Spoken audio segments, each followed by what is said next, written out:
Hello friends, welcome to my channel UPPCS with Chauhan. तो guys, मेरा नाम है कीरत चौहान। तो दोस्तों, हम लोग कर रहे हैं अपना घटना चक्र 2021 की सीरीज़, और इसमें हम लोग कर रहे हैं आधुनिक भारत का इतिहास, जिसमें आज करेंगे हम चैप्टर नंबर 23। 22 तक हम कंप्लीट कर चुके हैं। 23 गाइज 2 पार्ट्स में कंप्लीट हो जाएगा, पार्ट 1 पार्ट 2, और ये है आपका गांधी एवं उनके जो प्रारंभिक आंदोलन है उसके बारे में यहाँ हम पढ़ेंगे। तो दोस्तों, अगर आपको मेरी वीडियो पसंद आती है तो प्लीज़ प्लीज़ प्लीज़ से लाइक करिए, मेरे चैनल को सब्सक्राइब और शेयर करना ना भूलें। तो गाइज थोड़ा सपोर्ट आपका चाहिए, और उसके बाद तो बाकी मेरी साइड से जो है वो तो होता रहेगा, ठीक है। तो आपको वीडियोस मिलती जाएंगी, आपके सब्जेक्ट्स खत्म होते जाएंगे। तो गाइज इसके बाद हम लोग स्टार्ट करेंगे ज्योग्राफी पार्ट 1, यानी कि इंडियन ज्योग्राफी। फिर उसके बाद हम करेंगे वर्ल्ड ज्योग्राफी। मेरी कोशिश है जल्दी जल्दी ये जो है आपका मॉडर्न हिस्ट्री है उसको ख़त्म करा जाए। चलिए दोस्तों, फिर बिना टाइम वेस्ट करे जो है स्टार्ट करते हैं हम लोग जो चैप्टर है हमारा गांधी एवं उनके जो प्रारंभिक आंदोलन है उसके बारे में। चलिए दोस्तों, फिर तो गाइस यहाँ क्या लिखा है, चलिए गांधी जी के बारे में देखते हैं थोड़ा सा। इसमें लिखा है मोहनदास करमचंद गांधी का जो जन्म है वो कब हुआ था? 2 अक्टूबर। 2 अक्टूबर जब हम गांधी जयंती मनाते हैं, और उसमें भी कब हुआ था? 1869 में हुआ था। कहाँ हुआ था? गुजरात के पोरबंदर नामक स्थान पर हुआ था, ये हम सब जानते हैं। उनकी जो प्रारंभिक शिक्षा है वो राजकोट में हुई थी, और जो महात्मा गांधी है वो अल्पायु यानी कि 13 वर्ष में ही कस्तूरबा गांधी के साथ उनका हो जाता है विवाह, 13 वर्ष की आयु में। तो उन्होंने द इनर टेम्पल लंदन में क्या है, बैरिस्ट्री की जो है प्रशिक्षण लिया था। किसका? बैरिस्ट्री का। कहाँ पे? द इनर टेम्पल लंदन में। फिर लिखा है करमचंद्र गांधी पोरबंदर, बंकानेर, राजकोट राज्यों के दीवान जो थे दीवान। करमचंद्र गांधी यानी कि गांधी जी के जो पिता थे वो कहाँ कहाँ के दीवान थे गाइस? पोरबंदर, बंकानेर और राजकोट के दीवान थे। तो उनका जो उपनाम था वो था कबा, ठीक है, कबा गांधी था। और गांधी जी ने दक्षिण अफ्रीका में 1894 में क्या है, नटाल इंडिया कांग्रेस की स्थापना करी। चलिए, अब गांधी जी ने क्या किया था दक्षिण अफ्रीका में? कब हुआ था गाइस? 1894, ठीक है। किसकी स्थापना करी थी? नटाल इंडिया कांग्रेस की स्थापना करी थी। और दक्षिण अफ्रीका के लंबे आंदोलन के दौरान कई बार ये क्या है, इन्होंने जेल की यात्रा भी की थी। तो गाइस, गांधी जी की जो कहानी है वो भारत से स्टार्ट नहीं होती है, वो स्टार्ट होती है दक्षिण अफ्रीका से, ठीक है। पहले उन्होंने वहाँ पे सब कुछ किया, उसके बाद वो भारत आते हैं, और फिर हम कहानी जो सुनते हैं भारत की सुनते हैं, ठीक है। तो उनके सहयोगी यानी कि गांधी जी के सहयोगी ने सहयोगियों की सहायता से उन्होंने क्या है लिखा है, अपने सहयोगियों की सहायता से उन्होंने क्या लिखा है, टॉल्स्टॉय फार्म की स्थापना करी। तो एक हमने देख लिया नटाल इंडिया कांग्रेस, एक हो गया आपका टॉल्स्टॉय फार्म की स्थापना करी, वहीं रहने लगे, ठीक है। फिर लिखा है कि दक्षिण अफ्रीका में उन्होंने इंडियन ओपिनियन, बहुत इंपॉर्टेंट है गाइस, तो इंडियन ओपिनियन नामक जो है अखबार निकाला था उन्होंने, ठीक है। अब इसकी कौन कौन सी भाषा में था, तो ये बहुत इंपॉर्टेंट है एक्चुअल में। तो ये हम पढ़ भी चुके हैं पहले भी, और यहाँ पे एक और बार आ गया तो हम पढ़ रहे हैं। तो इसमें लिखा है कि जो ये भाषा थी ना इंडियन ओपिनियन की, वो थी गुजराती, हिंदी, तमिल, अंग्रेजी में प्रकाशित किया गया। और महात्मा गांधी ने क्या है, फिनिक्स यानी कि डरबन, कहाँ पे? दक्षिण अफ्रीका। तो ये दक्षिण अफ्रीका में क्या अंतर है? तो देखिए, जो अफ्रीका है वो पूरा का पूरा एक महाद्वीप है, और दक्षिण अफ्रीका जो है, अफ्रीका महाद्वीप में जो आप बिल्कुल साउथ में जाएंगे तो आपको एक देश मिलेगा दक्षिण अफ्रीका, तो वहाँ का एक शहर है डरबन, ठीक है। तो जो इन्होंने महात्मा गांधी ने जो है फिनिक्स जो है डरबन दक्षिण अफ्रीका में वर्ष 1904 में क्या है, एक आश्रम स्थापित किया। तो गाइस, जो भारत में आश्रम स्थापित करें उससे पहले फिनिक्स मतलब कि जो सबसे पहला आश्रम है वो स्थापित कर चुके थे। कहाँ कर चुके थे? डरबन दक्षिण अफ्रीका में। तो ये भी आप लोग को पता होना चाहिए। फिर लिखा फिनिक्स आश्रम को जो है 27 फरवरी 2000 को दोबारा खोला गया, मतलब इसको बंद कर दिया गया था, अब उसको 2000 में सन 2000 में दोबारा से खोला गया। तो फिनिक्स जो है महात्मा गांधी द्वारा जो है स्थापित प्रथम आश्रम था। देखिए, इसलिए इंपॉर्टेंट है, हम कहें कि भैया यहाँ पे इंडिया में कुछ ऐसा हुआ है, इससे पहले ये दक्षिण अफ्रीका में बहुत कुछ करके आ चुके हैं। तो इनके विचारों में क्या है, आदर्शवाद की बजाय क्या है, व्यवहारिक आदर्शवाद पर अधिक जोर दिया गया। मार्क्स की तरह गांधी जी भी राज्य को क्या है, हटाने की इच्छा रखते थे। मतलब ये कहते थे भैया राज्य इंपॉर्टेंट नहीं है, लोग राज्य के जो है इंपॉर्टेंट है। तो राज्य को हटाने की इच्छा रखते थे। उन्होंने स्वयं को दार्शनिक अराजकतावादी, ठीक है, कहे जाने से गुरेज नहीं किया। फिर लिखा सत्य और अहिंसा गांधी जी के राम राज्य कि युगल सिद्धांत थे। क्या थे गाइस? सत्य बोलो और अहिंसा, यानी कि हिंसा मत करो, ठीक है। तो उन्होंने सत्य और अहिंसा को अपने स्वप्नों के नवीन समाज का जो है आधार बनाया। गांधी जी एक सच्चे समाजवादी थे, ठीक है। तो गाइस यहाँ पे हमने क्या 3 चीज पढ़ ली? एक पढ़ ली सत्य, अहिंसा और समाजवादी, ठीक है।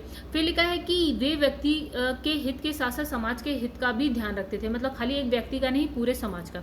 तो सामाजिक न्याय के उदात्त सिद्धांत को क्रियात्मक रूप देना चाहते थे। वे अन्याय और अत्याचार के विरोध क्या थे? विरोधी थे। गांधी जी ने लुई फिशर से स्वयं कहा, मैं सच्चा समाजवादी हूँ और मेरे समाजवाद का अर्थ क्या है? सर्वोदय। गए सर्वोदय का मतलब क्या होता है? अगर पंक्ति में लोग खड़े हैं तो इन्होंने कहा कि जो सबसे आखिरी व्यक्ति है उस तक जो भी हैं सेवाएं हो या उस तक सब कुछ सुविधाएं, उसका विकास हो, ठीक है।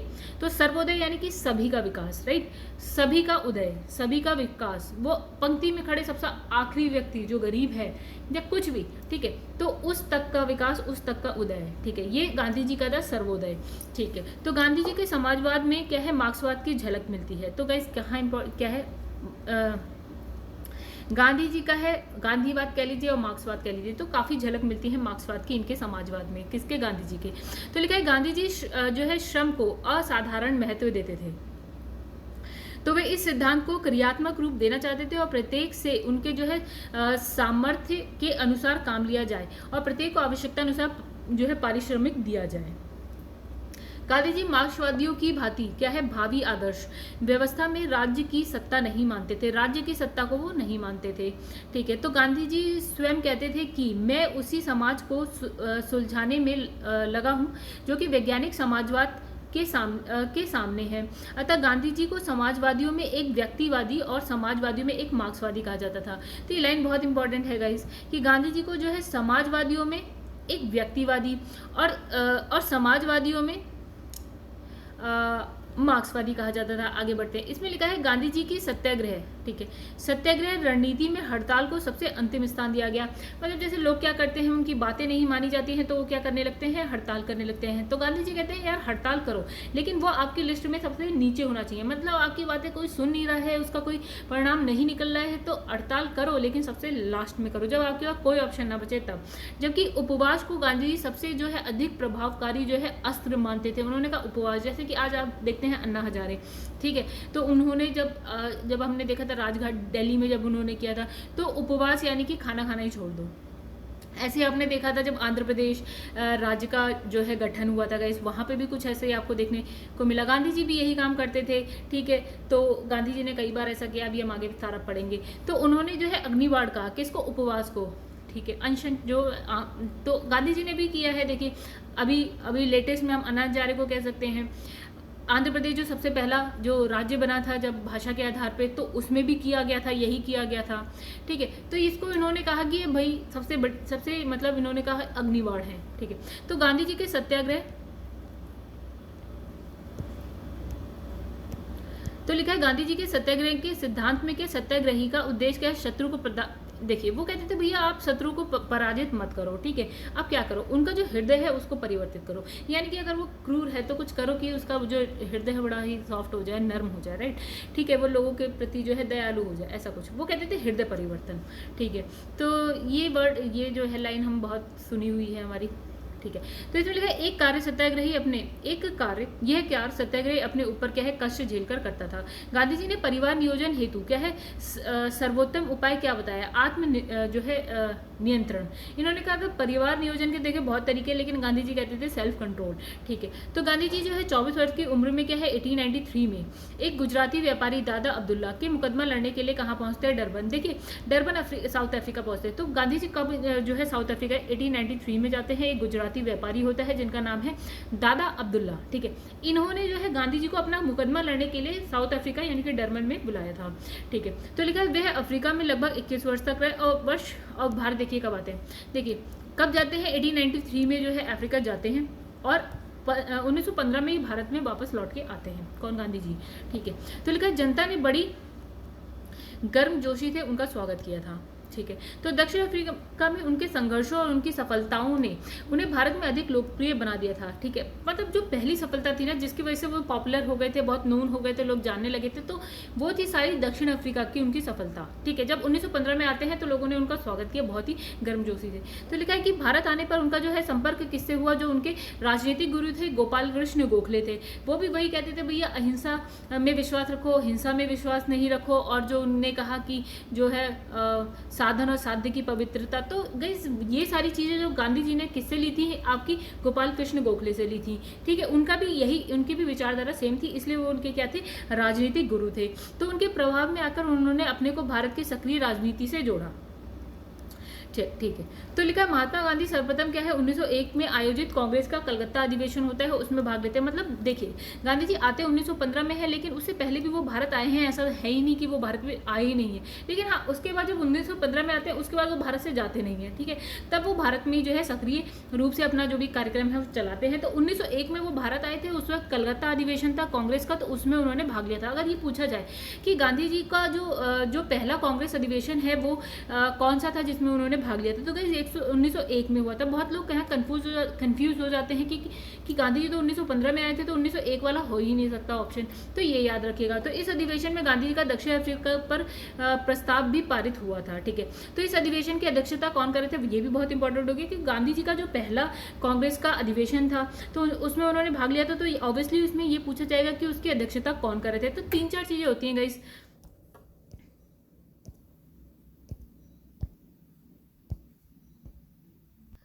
तो गाइस आगे यहाँ पे लिखा है ध्यात है कि गांधी जी अपने दक्षिण अफ्रीका प्रयास के बीच में क्या होता है कि वर्ष 1901 में क्या है भारत आए थे। ठीक है, और इस दौरान क्या है बंबई में अपने विधि कार्यालय की भी उन्होंने क्या करी थी, स्थापना करी थी। तो ये भी इंपॉर्टेंट हो गया, जब 1901 में वो भारत आए थे तो उन्होंने अपने विधि कार्यालय की स्थापना करी थी। तो 1915 में अहमदाबाद के क्या है कोचरब क्षेत्र में क्या है सत्याग्रह आश्रम की स्थापना करी। तो देखिए एक बार हम वहाँ देख चुके हैं फिनिक्स की स्थापना कहाँ करी थी, उन्होंने डर्बन दक्षिण अफ्रीका में करी थी। यहाँ पे जो है आपका है सत्याग्रह आश्रम की स्थापना करी, किसने, गांधी जी ने करी। ठीक है, फिर गाइस यहाँ लिखा है कि यह आश्रम विभिन्न आर्थिक गतिविधियों के संचालन की सुविधा की दृष्टि से कब 1917 को साबरमती नदी के किनारे स्थानांतरित कर दिया गया। यानी कि जो ये है आपका पहले कहाँ था, यहाँ था कोचबर क्षेत्र में था। ठीक है, अहमदाबाद में कहाँ था, कोचबर क्षेत्र में था क्या सत्याग्रह आश्रम, लेकिन उसको जो है बाद में ये 1915 में बना था। ठीक है, लेकिन 1917 में क्या होता है, इसको साबरमती नदी के किनारे क्या होता है स्थानांतरित कर दिया जाता है। फिर लिखा है महात्मा गांधी राजनीति को जो है सामाजिक उत्थान और जन लोक कल्याण के लिए सक्रियता समझते थे। मतलब कहते थे यार राजनीति जरूरी है, सब लोग इसमें पार्टिसिपेट करो, ये गांधी जी का कहना था।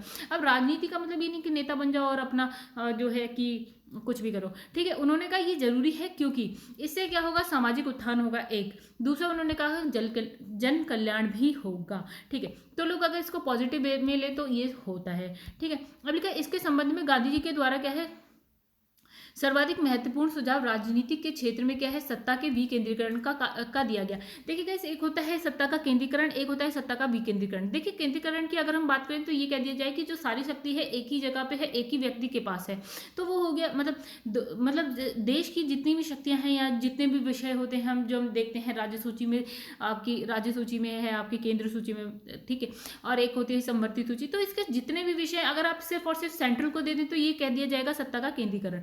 ठीक है, लेकिन अगर वही शक्तियां आप बांट दें, लाइक एक सेंट्रल गवर्नमेंट के पास कुछ हो, फिर स्टेट गवर्नमेंट के पास कुछ हो, फिर जो लोकल गवर्नमेंट है यानी कि आपकी जो पंचायत है या नगर पालिका है उनके पास कुछ हो।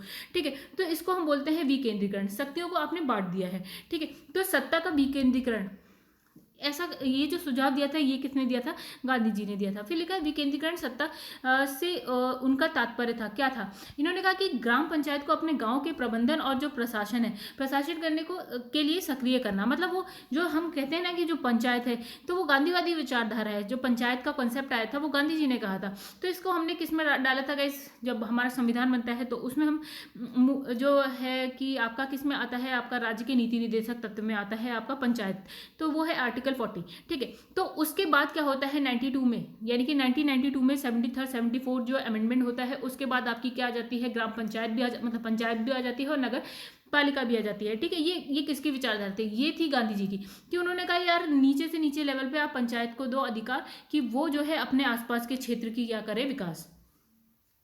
तो आई होप आप लोग को थोड़ा बहुत समझ में आ रहा होगा। ये सारी चीज़ें गई सभी ऐसा है कि हम आगे अब पढ़ेंगे, ठीक है, ये सारी चीज़ें आती हैं, ठीक है, और बहुत बार बार पढ़ेंगे तो चीज़ें आसान लगेगी। तो दोस्तों ठीक है, लिखा है विकेंद्रीकरण, ओके, लिखा है गांधी जी ने राजनीति के जो प्रतिमान प्रस्तुत किए उसमें नैतिकता, धर्म, मानवता का समावेश था, लेकिन गांधी जी के पूर्व आदर्श यानी कि राजनीतिक व्यवस्था के अंतर्गत राज्य और अर्थात सत्ता के लिए कोई स्थान नहीं था, ठीक है।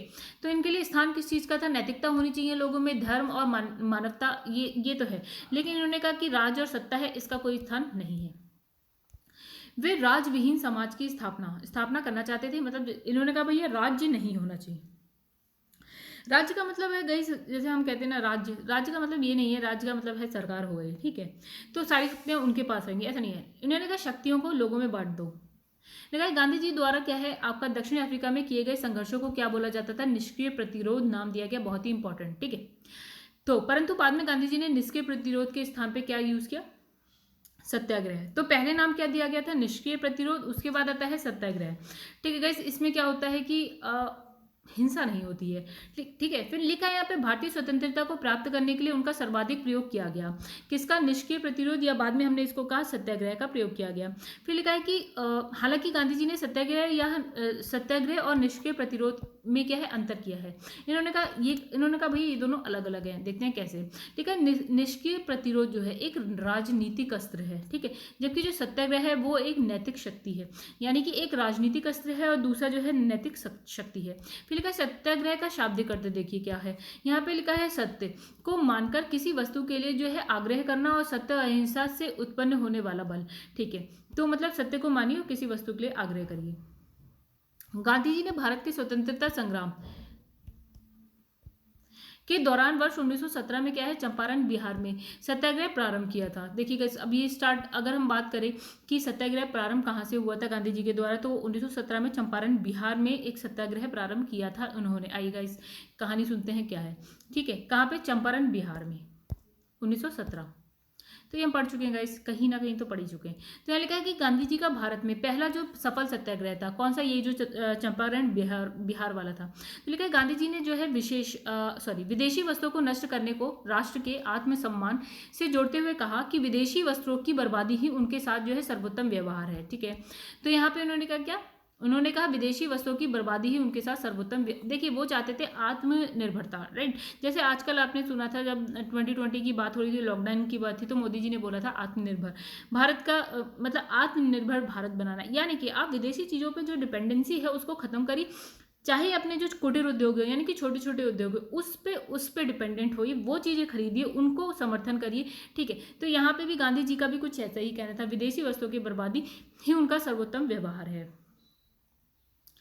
उनके साथ क्या है सर्वोत्तम व्यवहार, ठीक है। अब लिखा है ब्रिटिश निर्मित जो उत्पाद हैं उत्पादों का गांधी जी का बहिष्कार प्रभावी हुआ, क्योंकि ब्रिटिश भारत को एक बड़ा निर्मित जो है वस्तु का बाजार समझा जाता था, ठीक है। सॉरी, इसमें लिखा है ब्रिटेन जो है भारत को क्या, देखिए यहाँ पे क्या होता है कि जो ब्रिटिश निर्मित जो उत्पाद हैं, तो गांधी जी ने क्या कहा, उन्होंने कहा कि भैया इसके करिए बहिष्कार, ठीक है। अब क्या होता है, जो ब्रिटेन था ना वो भारत को क्या समझता था? बाजार समझता था। बाजार का मतलब ये हो गया कि ब्रिटेन से वस्तुएं बन के आती थी और भारत में क्या होती थी? बेची जाती थी, तो बाजार हो गया भारत, ठीक है guys.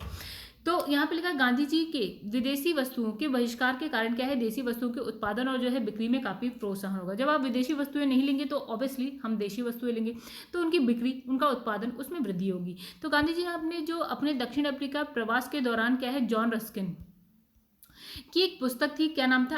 Unto the last. Guys ये बहुत ही इंपॉर्टेंट है, गांधी जी ने कौन सी बुक पढ़ी थी, कहाँ से उनकी जो विचारधारा है वो डेवलप होती है, तो वो होती है जॉन रस्किन की एक बुक है अनटू द लास्ट, तो वो पढ़ी थी। तो गांधी जी ने अपनी आत्मकथा में लिखा था कि इस पुस्तक ने उनके जीवन को क्या है परिवर्तित कर दिया था, और गांधी जी के अनुसार इस पुस्तक का वह संदेश था क्या, व्यक्ति का कल्याण सबके कल्याण में निहित है। मतलब ये नहीं है, देखिए गाइस, देखिए यहाँ क्या लिखा है, the good of the individual is contained in the good of all, ठीक है। तो एक व्यक्ति का कल्याण होगा तो वो सबके कल्याण में निहित होगा, ठीक है। मतलब प्रत्येक व्यक्ति का जो है कल्याण होना चाहिए, ठीक है। तो इसी आधार पर गांधी जी ने सर्वोदय का मतलब हो गया द वेलफेयर ऑफ ऑल। तभी उन्होंने देखे यहाँ इन्होंने कहा कि एक व्यक्ति का कल्याण है करेंगे तो वो सबके कल्याण में नहीं होगा, मतलब हर व्यक्ति का कल्याण होना चाहिए, यही उन्होंने सर्वोदय दिया। सर्वोदय का भी मतलब वही है कि सभी का उदय, पंक्ति में खड़े अंतिम व्यक्ति का भी उदय, ठीक है, या विकास। तो लिखा है धर्मनिरपेक्ष लेखकों में गांधीवादी विचारधारा को थोरो, रस्किन, टॉल्स्टॉय ने सबसे अधिक प्रभावित किया, ठीक है। तो गांधी जी को किस धर्मनिरपेक्ष लेखक थे, लेखकों में जो गांधी जी को सबसे अधिक, धर्मनिरपेक्ष का मतलब क्या होता है गाइस, सभी जो धर्म है उसके प्रति समान व्यवहार रखना है। ऐसा नहीं है भैया आप एक के प्रति कुछ, एक के प्रति कुछ, अपने के प्रति कुछ और दूसरे के प्रति कुछ, ऐसा कुछ नहीं, ठीक है। तो किसने जब सबसे ज्यादा प्रभावित किया, थोरो, रस्किन और टॉल्स्टॉय ने। फिर लिखा है गांधी जी ने थोरो से सविनय अवज्ञा और करबंदी की प्रेरणा पाई, ठीक है। हर एक से इन्होंने कुछ नया नया सीखा, अपना अलग सीखा। तो थोरो से सविनय अवज्ञा, अभी हम पढ़ेंगे आगे सब कुछ आएगा, ठीक है, और करबंदी, तो इसकी प्रेरणा। रस्किन से गांधी जी ने क्या है, शारीरिक परिश्रम का आदर करना सीखा, ठीक है। और टॉल्स्टॉय से उन्होंने क्या, ईश्वर का राज्य तुम्हारे भीतर है, ठीक है। तो तीन चीजें हो गई, तीन लोगों से तीन चीज। थोरो से क्या, ठीक है, सविनय अवज्ञा, करबंदी। रस्किन से क्या किया, शारीरिक परिश्रम का आदर करना। और जो टॉल्स्टॉय है उनसे क्या, ईश्वर का राज्य क्या है, तुम्हारे भीतर है। फिर आगे बढ़ते हैं, तो इसमें लिखा है इससे गांधी जी काफी प्रभावित हुए थे इन तीनों से, ठीक है। तो ये उनका क्या है, ये उनका अहिंसक और सहयोग का क्या है, आधार बना, ठीक है गाइस, हमने पढ़ लिया। फिर लिखा गांधी जी ने क्या है, जाति विहीन अछूतों की दशा में सुधार के लिए क्या कठोर संघर्ष किया। गांधी जी कहते थे, क्या कहते थे कि अब बात हो रही है हरिजन लोगों की, यानी कि दलितों की, निम्न वर्ग की, ठीक है। तो गांधी जी कहते थे, क्या कहते थे, हरिजन सेवा मेरा जीवन क्या है, श्वास है, ठीक है, इसलिए उनके बिना मैं एक क्षण भी जिंदा नहीं रह सकता, ठीक है। तो इसीलिए देखिए डॉक्टर अंबेडकर ने बहुत बातें मानी थी किसकी, गांधी जी की, क्योंकि वो भी हरिजनों के लिए ही करते थे और ये भी हरिजनों के लिए बहुत कुछ करते थे, ठीक है। तो हालांकि दोनों में विवाद भी रहा है, ठीक है, बट कोई बात नहीं। यहाँ लिखा है 1917-1918 के आरंभ में गांधी जी ने 3 संघर्ष क्या क्या, एक है चंपारण आंदोलन जो हमने पढ़ा था बिहार में होता है, एक अहमदाबाद और खेड़ा दोनों जो है गुजरात में है, वहां पे क्या होता है हिस्सा लिया। तो गांधी जी ने 3 जगह पे हिस्सा लिया, 1917-1918 में। एक तो चंपारण आंदोलन जो कि बिहार में है, गुजरात में 2 हुआ, अहमदाबाद और खेड़ा, ठीक है। देखते हैं यहाँ लिखा है चंपारण तक जो खेड़ा का था, यानी कि जो एक जो चंपारण बिहार का था और जो खेड़ा आपका था गुजरात का, ये दोनों गाइस क्या थे, आपके किसान आंदोलन थे। लेकिन जो अहमदाबाद में होता है वो क्या होता है, जो औद्योगिक मजदूर होते ना उनका आंदोलन होता है, ठीक है, औद्योगिक कपड़ा मिल मजदूर होते हैं उनका आंदोलन होता है, ठीक है। तो बिहार में हुआ जो चंपारण सत्याग्रह है, तो इसमें क्या लिखा है, भारत में गांधी जी का प्रथम सत्याग्रह था, तो ये सर्वप्रथम घटना थी। तो 19वीं शताब्दी के आरंभ में क्या है, गोरे जो बागान मालिक थे उन्होंने क्या करा, चंपारण के किसानों से एक अनुबंध यानी कि एक कॉन्ट्रैक्ट के आधार पर यह जो है विनिश्चित कर लिया कि उनने अपनी जमीन पे क्या करना है, 3/20वें भाग पर क्या है, नील की खेती करनी है, और ये जरूरी है, ठीक है। यानी कि जो चंपारण में हो रहा था, ठीक है, तो उसमें अंग्रेजों ने क्या कहा, यानी उन्होंने किसानों से क्या करा, एक कॉन्ट्रैक्ट करवाया। कॉन्ट्रैक्ट में लिखा कि भैया आप अपनी जमीन के 3/20 भाग पर क्या करोगे, नील की खेती करोगे। एक्चुअली क्या होता था, जो ये नील होती थी ना वो भारत से कहाँ निर्यात होती थी गाइस, कहाँ होती थी, इंग्लैंड में। वहां पे चल रहा था औद्योगिक क्रांति, वहां उसकी जरूरत थी। देखिए कोई वस्त्र बन रहा है तो उसके कलर करने के लिए हम क्या इसका यूज करते थे, या कोई भी वस्तु है उसको कलर करने के लिए हम क्या करते थे, इसका यूज करते थे। तो उन्होंने जबरदस्ती क्या है किसानों से कॉन्ट्रैक्ट करवाया और क्या है नील की खेती के लिए उन्हें बाध्य किया। इसको बोलते थे गाइस 3 कठिया प्रथा या 3 कठिया पद्धति। क्या बोलते थे, 3 कठिया पद्धति के नाम से जाना जाता था। तो गोरे बागान मालिकों ने किसानों की मजबूरी का फायदा उठाकर उन्हें अनुबंध यानी कि कॉन्ट्रैक्ट से मुक्त करने के लिए क्या कहा, उन्होंने कहा भैया अगर आपको इस कॉन्ट्रैक्ट से मुक्त होना है तो उन्होंने कहा कि लगान और अन्य गैर कानूनी अब्बाबो यानी कि करो की दर मनमाने ढंग से जो है उन्होंने बढ़ा दी, ठीक है। उन्होंने कहा भैया आपको लगान ज़्यादा देना पड़ेगा, कर आपको ज़्यादा देना पड़ेगा, ठीक है। तो किसानों ने इसी उत्पीड़न के विरोध में गांधी जी ने, मतलब जो किसान इससे परेशान थे, तो गांधी जी ने चंपारण सत्याग्रह क्या करा, प्रारंभ किया। तो मामले की जांच के लिए सरकार ने एक कमेटी का गठन किया जिसमें गांधी जी को ही क्या है सदस्य बनाया गया, गांधी जी भी उस कमेटी का सदस्य बने थे, ठीक है। तो बागान मालिक अवैध वसूली का जो है 25% वापस करने पर राजी हो गए। इन्होंने कहा जो भी उन्होंने जो है किसानों से वसूली करी थी उसका 25% जो है आप किसान को ये वापस कर देंगे। तो इस प्रकार गांधी जी द्वारा जो चला गया पहला जो है सत्याग्रह सफल रहा, ठीक है। तो गांधी जी को चंपारण आने तथा कृषकों की समस्या की जांच करने के लिए पंडित राजकुमार शुक्ल, इन्हें बुलाया किसने था गाइस, तो गाइस 1 मिनट चला थोड़ा सा, ओके। तो इन्हें कौन बुलाता है, पंडित राजकुमार शुक्ल ने आमंत्रित किया था। आइए देखते हैं क्या लिखा है। तो इन्होंने अराजी किया था, ठीक है। पंडित राजकुमार शुक्ल नाम याद रखना है कि इनको जो है यहाँ आने के लिए किसने राजी किया था, तो इन्होंने किया था पंडित राजकुमार शुक्ल ने, ठीक है। तो चंपारण समस्या की जांच में गांधी जी के सहयोगियों में, अब देखो इसमें गांधी जी की हेल्प भी करी होगी बहुत लोगों ने, तो उसमें है जेबी कृपलानी के साथ कौन है, डॉक्टर राजेंद्र प्रसाद है, महादेव देसाई है, आपका एंड्रयूज़ है, मतलब CF एंड्रयूज़ है, डॉक्टर अनुग्रह नारायण सिंह है, राजकिशोर प्रसाद है, फिर है HS पोलाक है। तो एक दो नाम आपको याद रखने हैं, जैसे जेबी कृपलानी है, राजेंद्र प्रसाद है, महादेव देसाई, तो दो तीन ये आपका CF एंड्रयूज़ है। तो ये नाम दो चार आपको याद रखने पड़ेंगे कि उनके साथ कौन था चंपारण आंदोलन में। आगे बढ़ते हैं, फिर लिखा है NG रंगा। तो यहाँ लिखा है NG रंगा ने महात्मा गांधी के जो चंपारण सत्याग्रह का विरोध किया था। तो अब ये पूछा जाएगा भैया महात्मा गांधी के जो चंपारण सत्याग्रह होता है उसका विरोध कौन करता है, तो NG रंगा करते हैं। इंपॉर्टेंट हो गया कि उल्टा ही तो लीक से उल्टा ही चल रहे हैं, ठीक है। तो सब लोग इधर जा रहे हैं राइट और ये जा रहे हैं लेफ्ट, ठीक है। तो जो है आपके रविंद्रनाथ टैगोर ने चंपारण सत्याग्रह के दौरान ही उन्हें महात्मा की उपाधि दे दी।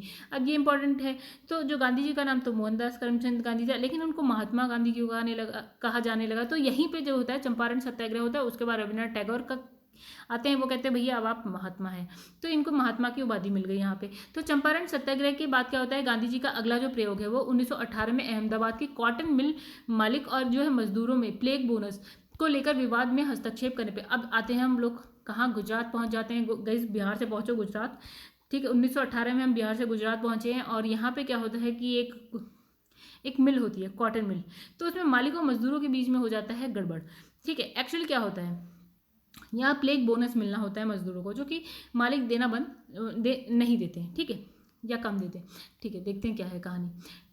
तो अब क्या होता है, गांधी जी ने मालिकों और मजदूरों को इस सारे मामले को एक जो है ट्रिब्यूनल,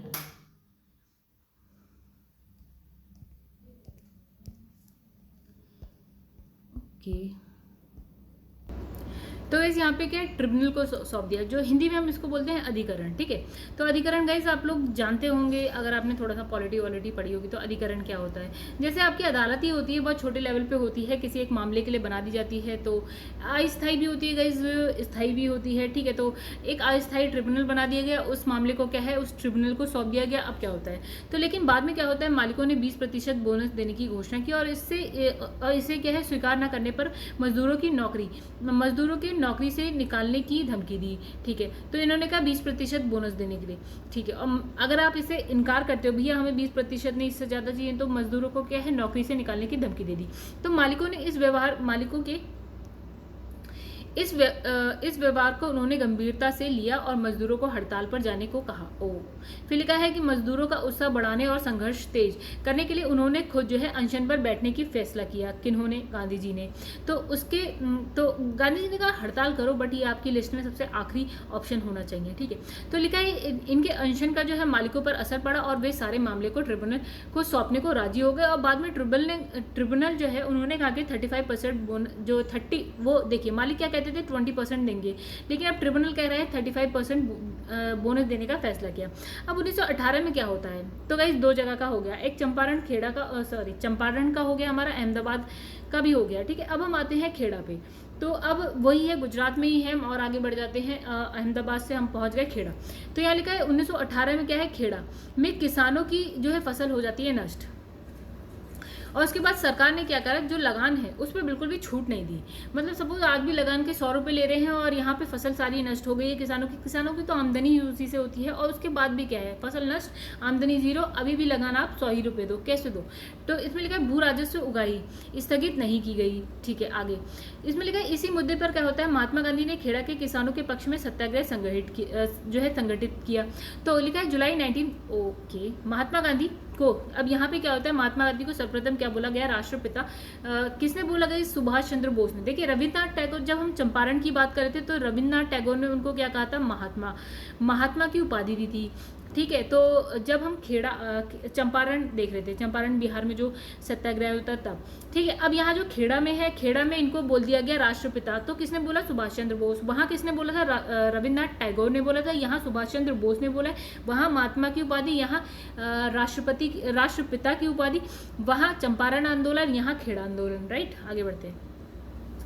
1944 को सुभाष चंद्र बोस ने आज़ाद हिंद रेडियो पर बोलते हुए कहा कि गांधी जी को संबोधित किया। देखिए ऐसी तो कहानी बहुत ही आगे बढ़ गई। हम भारत जब भारत आज़ाद होने वाला था ना तब की बात है।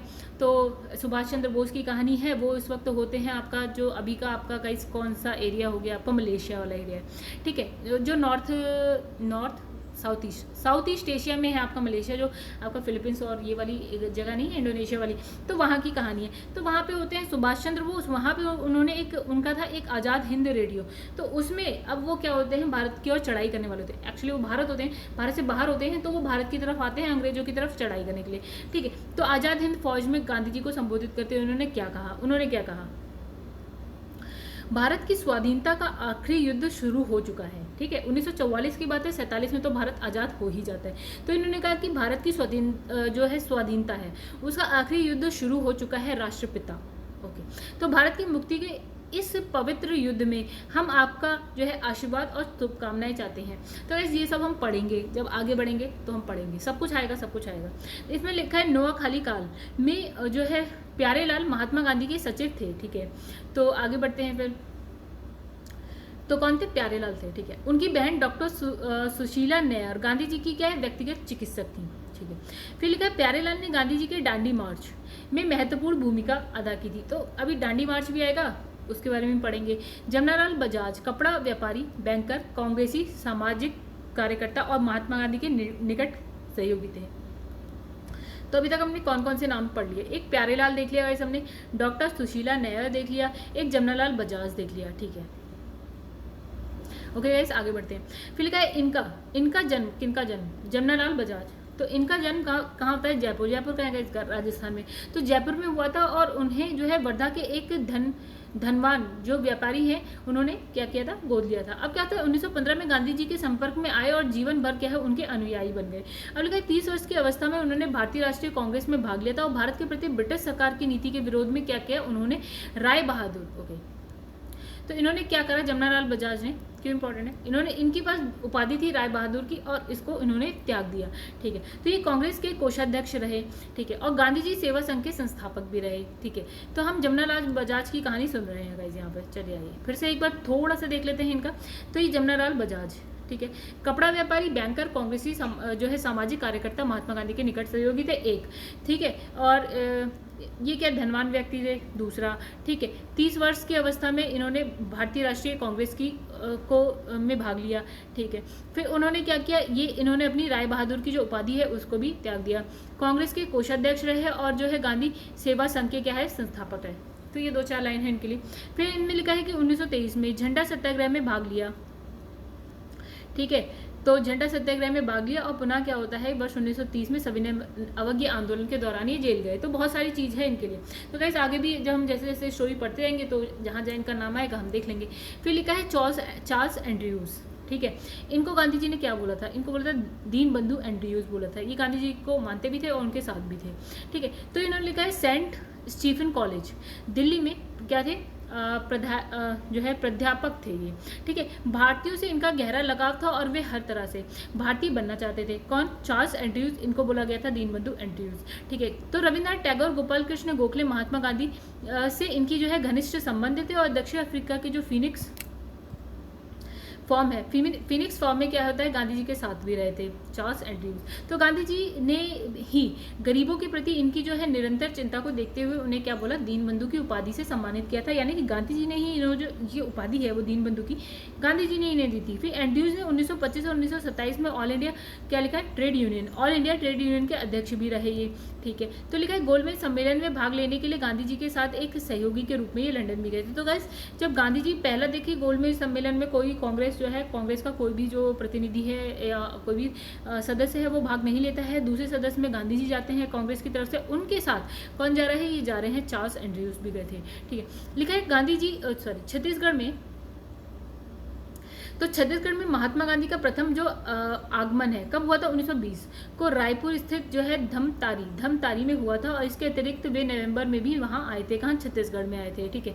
तो इसमें भारत की स्वाधीनता के समय क्या है, गांधी जी कांग्रेस के सदस्य नहीं थे, मतलब जब भारत स्वतंत्र होता है तो गांधी जी जो है कांग्रेस की उससे पहले ही जो है कांग्रेस की सदस्यता छोड़ चुके थे।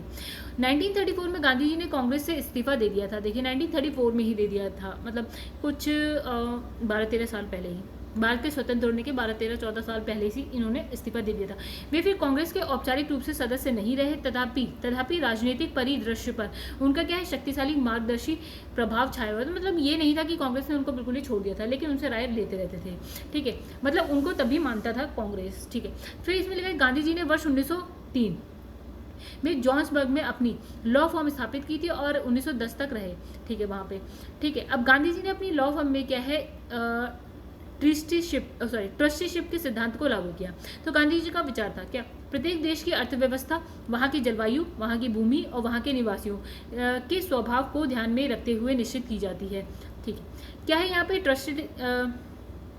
ट्रस्टीशिप का सिद्धांत, और इन्होंने कहा प्रत्येक देश की जो अर्थव्यवस्था है यानी कि इकोनॉमी, वहाँ की जो जलवायु है, वहाँ की जो भूमि है, वहाँ के जो निवासी, उनके स्वभाव को ध्यान में रखकर निश्चित की जाती है, और इनकी जो है अर्थनीति सभी तरह से शोषण का विरोध करती थी।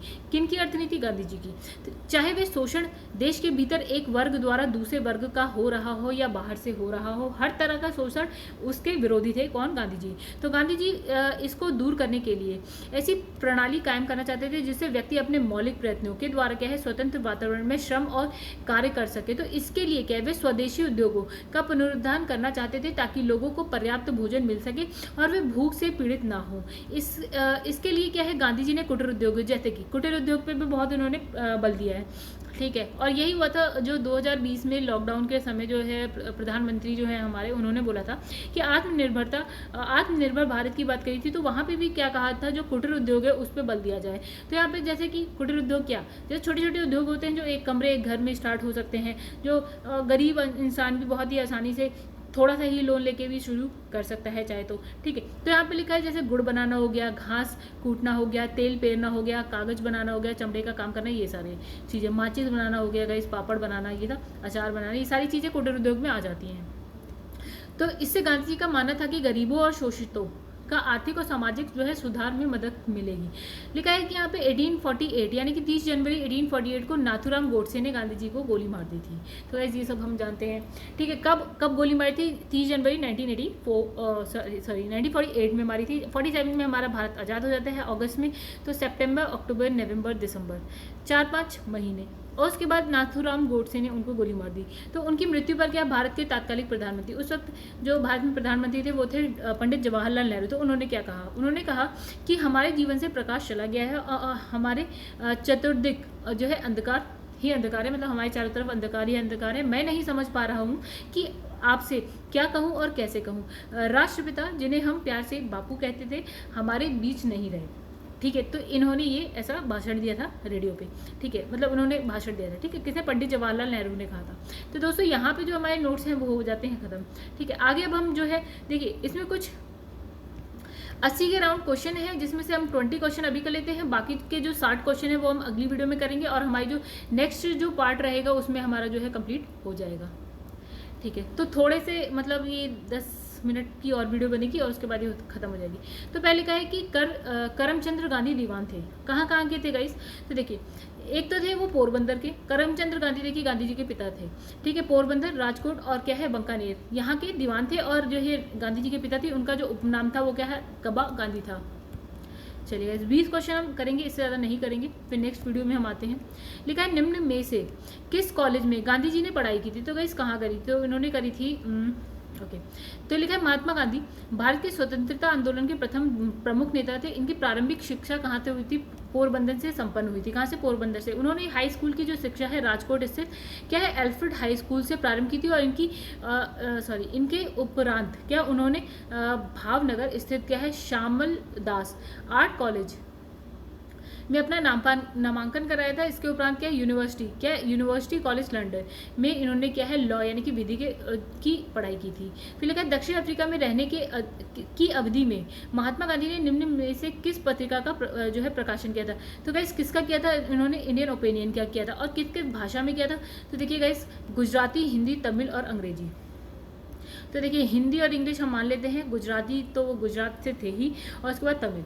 ठीक है, 1904 में डरबन में फिनिक्स फर्म की स्थापना भी इन्होंने की थी। फिनिक्स फर्म कहाँ है? डरबन, गुजरात। डरबन दक्षिण अफ्रीका में था। एम के गांधी समर्थक थे, किसके थे? आपके दार्शनिक अराजकतावाद के थे। देखिए क्या लिखा है इसमें, लिखा है गांधी जी के विचारों में आदर्शवाद की बजाय क्या था? व्यवहारिक आदर्शवाद पर क्या है अत्यधिक जोर दिया गया। मार्क्स की तरह गांधी जी भी राज्य को हटाने की इच्छा रखते थे और उन्हें स्वयं दार्शनिक अराजकतावादी कहने से मतलब स्वयं को दार्शनिक अराजकतावादी कहने से कोई गुरेज नहीं था। किसको? गांधी जी को। ठीक है, तो इसमें लिखा है निम्नलिखित में से गांधी जी के राम राज्य के जो है युगल सिद्धांत कौन से थे? तो गाइस सत्य और अहिंसा। ठीक है, आगे बढ़ते हैं। लिखा है गांधी जी की दृष्टि में अहिंसा का अर्थ क्या था? तो अहिंसा का अर्थ क्या था गाइस? कि सत्य की प्राप्ति का रास्ता। ठीक है, इसमें लिखा है कि जो महात्मा गांधी उन्होंने सत्य और अहिंसा को अपने सपनों के नवीन समाज का आधार बनाया है। गांधी जी का कहना था कि सत्य अहिंसा को जो है निरपेक्ष रूप से अंगीकार करना आवश्यक है। अहिंसा मेरे धर्म का सिद्धांत है, वही मेरे कर्म का अंतिम सिद्धांत है। ठीक है, सत्याग्रही का अनिवार्य कर्तव्य है कि वह अहिंसा द्वारा सत्य का साक्षात्कार करने का प्रयत्न करें। तो गाइस वो अहिंसा के मार्ग पे ही चल रहे थे गांधी जी, लेकिन एंड में आते आते थोड़ा सा उनका विचार बदलता है जब भारत स्वतंत्र होने वाला होता है तब। ठीक है, तो गांधी जी के संदर्भ में निम्नलिखित में से कौन सा सही है? तो इसमें लिखा है समाजवाद में जो है समाजवादियों में व्यक्तिवादी और समाजवादियों में मार्क्सवादी। तो यहाँ लिखा है गांधी जी के राज्य संबंधी विचारों को व्यवहारिक दृष्टिकोण से व्यक्तिवादी कहा जा सकता है। गांधी जी एक सच्चे समाजवादी थे, वे व्यक्तियों के हित के साथ साथ समाज के हित का ध्यान रखते थे। गांधी जी ने जो है लुई फिशर से स्वयं कहा, मैं सच्चा समाजवादी हूँ, मेरे समाजवाद का अर्थ है सर्वोदय, यानी कि सभी का उदय। गांधी जी के समाजवाद में मार्क्सवाद की भी झलक मिलती है। तो गांधी जी स्वयं कहते थे कि मैं उसी समस्या को सुलझाने में लगा हूँ जो वैज्ञानिक समाजवाद के सामने, अतः गांधी जी को समाजवादियों में एक व्यक्तिवादी और समाजवादियों में एक मार्क्सवादी कहा जाता था। लिखा है गांधी जी के सत्याग्रह रणनीति के में निम्नलिखित में से किसे सबसे अंतिम स्थान था? तो गाइस किसको था? हड़ताल को। चलिए आगे बढ़ते हैं फटाफट और खत्म करते हैं अपनी वीडियो। लिखा है गांधी जी के सिद्धांत के अनुसार निम्न में से कौन सा एक कथन सही नहीं है? लिखा है यहाँ पे ए, सत्याग्रही का उद्देश्य क्या है? शत्रु को पराजित करना, नहीं, उनका हृदय परिवर्तन करना। आगे बढ़ते हैं, तो लिखा है कि देखिए पराजित करना ऐसा नहीं चाहते थे, वो क्या करते थे? उनका हृदय परिवर्तित करके उसे अपने अनुकूल बनाना चाहते थे। ठीक है, लिखा है कि गांधी जी के अनुसार हिंसा का क्रूरतम रूप है, क्या है? गरीबों का क्या स्थायित्व, गरीबी का स्थायित्व। उन्हें लगता था कि यार जो हिंसा का क्रूरतम रूप क्या है कि अगर आपके देश में गरीब हैं या आपके चारों तरफ गरीब हैं तो वो हिंसा का क्रूरतम रूप है। तो गांधी जी ने परिवार नियोजन हेतु क्या कहा? उन्होंने कहा भैया आत्मनियंत्रण, यानी कि सेल्फ कंट्रोल। ठीक है, लिखा है गांधी जी दक्षिण अफ्रीका में कितने वर्ष तक रहते? तो वैसे कितने वर्ष तक रहते? 21 वर्ष तक रहते। वो गए थे कब? वो जाते हैं देखिए 24 वर्ष की उम्र में जाते हैं 1893 में, और भारत कब लौटते हैं? 1915 में। तो ये सारी चीज़ें अभी तक कुछ भी ऐसा नया आया नहीं है। क्वेश्चन नंबर 1 जो था उसमें आपको थोड़ा बहुत नया मिलेगा और कहीं नहीं, तो बाकी सारी चीज़ें हम नोट्स में ही पढ़ के आए हैं। बहुत ज़्यादा पैनिक करने की जरूरत नहीं है, आसान सा चैप्टर है, 2-4 बार पढ़ेंगे तो ऐसे ही याद हो जाएगा। महात्मा गांधी दक्षिण अफ्रीका से भारत किस वर्ष आए थे? 1915 में आए थे। लिखा है दक्षिण अफ्रीका के किस रेलवे स्टेशन पर गांधी को ट्रेन से फेंक दिया गया था?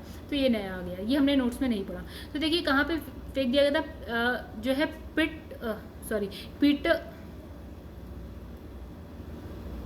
लिखा है पीटरमारिट्सबर्ग। ठीक है, तो लिखा है दक्षिण अफ्रीका प्रवास के दौरान महात्मा गांधी को जो है नस्लीय भेदभाव का सामना करना पड़ा था। ठीक है, देखिए सोचिए आज यहाँ भारत में, मतलब जब भारत आज़ाद होने वाला था या ब्रिटिशर्स भारत में, तब भारतीयों को करना पड़ता था। सोचिए कभी किसी ने सोचा था गांधी जी को भी करना पड़ा होगा? तो बिल्कुल करना पड़ा था दक्षिण अफ्रीका में। ठीक है, तो क्या होता है, उनको ट्रेन से फेंक दिया। तो एक बार क्या है, ट्रेन की प्रथम श्रेणी का पास होते हुए भी उन्हें जो है सामान्य बोगी से में क्या करा, स्थानांतरित किया गया, जिसका उन्होंने क्या किया? प्रतिरोध किया। तो जिसके फलस्वरूप उन्हें जो है पीटरमारिट्सबर्ग रेलवे स्टेशन पर क्या होता है, ट्रेन से फेंक दिया गया। इसमें लिखा है एम के गांधी के निम्नलिखित भारतीय राष्ट्रीय कांग्रेस के अधिवेशनों में से किस एक में सर्वप्रथम भाग लिया था? तो 1900 सबसे पहले किस में लिया था? 1901 में वो भारत आते थे, कलकत्ता अधिवेशन है 1901 में हुआ था। तो गाइस आगे है, भारत के स्वतंत्रता आंदोलन के दौरान महात्मा गांधी द्वारा स्थापित साबरमती आश्रम नगर के बाहर स्थित था। तो कहाँ पे था गाइस? अहमदाबाद। और उसके बाद वो कहाँ जाता है? साबरमती नदी के किनारे आता है। तो यहाँ पे लिखा है महात्मा गांधी ने महात्मा गांधी ने वर्ष 1915 में अहमदाबाद के कोचरब क्षेत्र में क्या है सत्याग्रह आश्रम की स्थापना की। यह आश्रम विभिन्न आर्थिक गतिविधियों के संचालन की सुविधा की दृष्टि से 17 जून 1917 को क्या होता है कि साबरमती नदी के किनारे स्थानांतरित कर दिया जाता है। तो गाइस 20 क्वेश्चन हमें करने हैं, 18 पे पहुंच गए। महात्मा गांधी ने अहमदाबाद के निकट साबरमती के किनारे एक आश्रम बनाया था, इसे कहा जाता था साबरमती आश्रम ऑब्वियसली। तो यहाँ लिखा है सत्याग्रह आश्रम, ठीक है, उसका नाम बदल गया।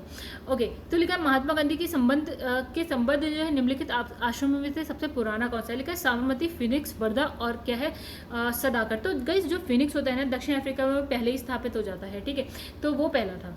तो जो फिनिक्स है डरबन में स्थापित हो जाता है, दक्षिण अफ्रीका में 1904 को हो जाता है, तो ये सबसे पहला था। उसके बाद क्या है फिनिक्स आश्रम लिखा है कि फिनिक्स आश्रम जो है 2000 में दोबारा से खुलता है, मतलब इसे बंद कर दिया गया था, तो 2000 में इसे दोबारा से खोला गया, ठीक है। तो यही आश्रम जो सबसे पहला था। अब लास्ट क्वेश्चन है गाइस, तो लिखा है गांधी जी ने सेवा धर्म कहाँ अपनाया था? तो गाइस ये नया है थोड़ा सा क्वेश्चन, ठीक है, मतलब ये हम नोट्स में पढ़ के नहीं आए इसलिए नया है।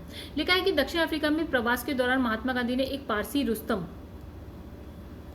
रुस्तम जी द्वारा क्या है खोले गए एक धर्मार्थ अस्पताल में परिचायक के रूप में अपनी सेवाएं प्रदान की थी और बीमार दुखियों की सेवा का कार्य आरंभ किया। यहाँ पर उन्होंने क्या है कंपाउंडर के रूप में भी स्वैच्छिक सेवाएं प्रदान की थी और उन्होंने बोअर युद्ध के समय क्या है घायल सिपाहियों की देखभाल एवं सेवा कार्य भी किया था, ठीक है। तो ये गाइस कहाँ की कहानी है? दक्षिण अफ्रीका की कहानी है, यानी कि सेवा धर्म कहाँ अपनाया था? तो मुंबई, शांति निकेतन, पुणे या दक्षिण अफ्रीका? तो दक्षिण अफ्रीका की बात है ये। तो गाइस यहाँ पे हमारे जो क्वेश्चन है 20 वो 20 क्वेश्चन कंप्लीट हो गए, अप्रॉक्स 60 क्वेश्चंस और बचे हैं जो हम पार्ट 2 में इसको कंप्लीट कर लेंगे, ठीक है। तो यहाँ पे फिर हमारा जो पार्ट 2 है वो क्या है, ये चैप्टर हो जाएगा हमारा कंप्लीट। तो दोस्तों अगर आपको मेरी वीडियो पसंद आती है तो प्लीज़ इसे लाइक करिए, मेरे चैनल को सब्सक्राइब और शेयर करना ना भूलें। तो दोस्तों प्लीज़ और प्लीज़ मैं आपसे रिक्वेस्ट कर रही हूँ कि आप थोड़ा सपोर्ट करिए, बाकी आपको बहुत कुछ मिलेगा। इस जो चैनल है, जो मेरा चैनल है, उस पर आपको बहुत कुछ मिलेगा और मेरी पूरी कोशिश रहती है कि मैं जो है थोड़ा इजी वे में आपको समझाऊँ। तो काफ़ी बच्चे हैं जो जुड़े हुए हैं, ठीक है, कमेंट आते रहते हैं और जो काफ़ी समय से जुड़े हुए हैं, मुझे अच्छा लगता है कि बच्चे हैं जुड़े हुए हैं और वीडियो देखते हैं, तो अच्छी बात है, थोड़ा सा मोटिवेशन मिलता है साथ साथ, ठीक है दोस्तों। तो बस आपको क्या करना है, एक सब्सक्राइब, एक लाइक, बाकी तो कुछ नहीं, इसमें आपका भी कुछ नहीं जा रहा, मेरा मुझे तो मिल रहा है, थोड़ा बहुत तो मिल रहा है गाइस, तो मोटिवेट हो जाते हैं गाइस, ठीक है। तो दोस्तों यहाँ पे करते हैं इस वीडियो का अंत और अब जो हम नेक्स्ट पार्ट में मिलते हैं, ठीक है। बाकी ये चैप्टर जो हमारा नेक्स्ट पार्ट में हो जाएगा ख़त्म। चलिए तब तक के लिए गाइस थैंक यू, फिर मिलते हैं नेक्स्ट पार्ट में हम लोग।